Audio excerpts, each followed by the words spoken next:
Barang siapa yang menunjuki kebaikan, maka dia akan mendapatkan pahala seperti pahala orang yang mengerjakannya.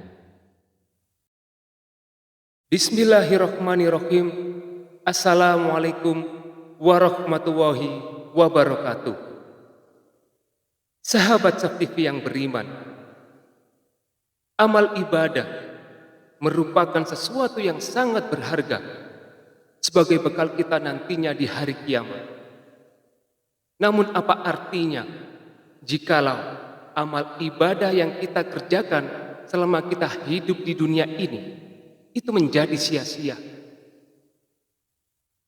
Di dalam sebuah hadis yang diriwayatkan oleh Imam Muslim, bahwasanya Rasulullah Shallallahu Alaihi Wasallam pernah menjelaskan tentang orang-orang yang bangkrut nantinya pada hari kiamat. Di dalam hadis tersebut, Rasulullah Shallallahu Alaihi Wasallam bertanya kepada para sahabatnya, "Wahai sahabatku, apakah kalian tahu siapa orang yang bangkrut itu?" Maka para sahabat pun menjawabnya, "Ya Rasulullah, menurut kami, orang yang bangkrut itu adalah mereka yang tidak memiliki dirham dan juga dinar." Maksudnya di sini adalah mereka yang tidak memiliki harta sama sekali. Kemudian Rasulullah Shallallahu Alaihi Wasallam menjawabnya kembali, "Bukan, tapi orang yang bangkrut itu adalah ia dari umatku. Mereka datang pada hari kiamat membawa pahala sholat lengkap, pahala puasa, pahala zakat, dan lain sebagainya. Tapi di sisi lain, ia juga membawa dosa-dosa. Karena ia pernah mencaci maki si fulan, ia pernah menuduh si fulan, ia pernah memakan harta si fulan, dan juga ia pernah memukul si fulan. Lalu, dosa-dosa orang yang terdolimi ini akan ditebus dengan kebaikan-kebaikannya. Jikalau kebaikan-kebaikannya telah habis sebelum menyelesaikan urusan-urusannya, maka keburukan-keburukan orang yang terdolimi ini akan ditimpakan kepadanya, lalu ia akan dilemparkan ke dalam api neraka." Sahabat Saktivi yang beriman, inilah konsep transfer pahala secara gratis atau secara cuma-cuma. Jadi, jikalau di dalam kehidupan dunia ini tiba-tiba ada orang yang menyakiti kita, ada orang yang mendolimi kita, maka kita cukup diam dan juga bersabar, tidak usah membalasnya. Karena jikalau kita membalasnya dengan keburukan yang sama, maka kita pun akan mendapatkan dosa yang sama pula. Akan tetapi, jikalau kita diam, kita bersabar, tidak usah membalasnya, maka secara otomatis kita akan ditransfer pahala secara gratis dari orang-orang yang mendolimi kita.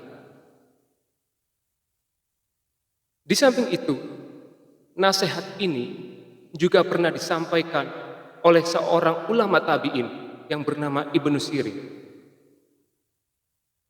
Suatu ketika, Ibnu Sirin ini pernah mendengar salah satu anak muda yang sedang mencaci maki Hajjaj bin Yusuf. Hajjaj bin Yusuf ini, kalau di dalam buku sejarah Islam, namanya sudah divonis sangat buruk sekali. Ia merupakan salah satu panglima perang pada masa Khalifah Bani Umayyah. Namun orang ini agak zalim. Kalau ada orang yang berselisih paham dengannya, langsung ia bunuh. Baik ulama maupun sahabat Nabi pun pasti ia akan bunuh. Dan dia yang telah membunuh Abdullah bin Zubair, salah satu sahabat Nabi yang mulia, setelah dibunuh kemudian disalib. Sangat kejam orang ini. Ringkas cerita, saking buruknya perbuatan Hajjaj ini, banyak orang-orang pada waktu itu menceritakan keburukannya. Maka Ibnu Sirin pun lewat dan menghampiri anak muda tersebut sambil berkata, "Wahai anak muda, diamlah, sekarang kamu diam. Sesungguhnya Hajjaj bin Yusuf yang sedang kamu ceritain itu, dia sedang menuju kepada Tuhannya. Maksudnya di sini adalah kematian. Dan kau juga sedang menuju kepada Tuhanmu. Dan pasti nanti pada hari kiamat, kau dan dia akan dipertemukan oleh Allah." Apa nasihatnya Ibnu Sirin? Pada saat nanti, saat kau sedang ditimbang amalmu dan Hajjaj sedang menunggu ditimbang amalnya, maka kau akan menemukan dosa yang paling kecil yang kau lakukan itu lebih berat di sisi kamu daripada dosa terbesarnya Hajjaj. Jadi, dosa kecil pun bisa berbahaya sekali untuk memasukkanmu ke dalam api neraka. Kemudian Ibnu Sirin pun berkata kembali, setiap orang itu akan bertanggung jawab terhadap apa yang mereka kerjakan. Maka ketahuilah, pasti Allah akan mengambil dari Hajjaj hak-hak dari orang-orang yang dia dolimi. Hajjaj pernah membunuh orang, pernah mencaci maki orang, pernah memukul orang. Maka Allah akan mengambil pahalanya Hajjaj dan diberikan kepada orang-orang yang dia dolimi. Tapi jangan lupa, kata Ibnu Sirin, Allah juga akan memberikan kepada Hajjaj hak-haknya dari orang-orang yang mendoliminya. Baik, Hajjaj pernah membunuh orang, pernah mencaci maki orang, pernah memukul orang, maka itu urusannya dia sama Allah.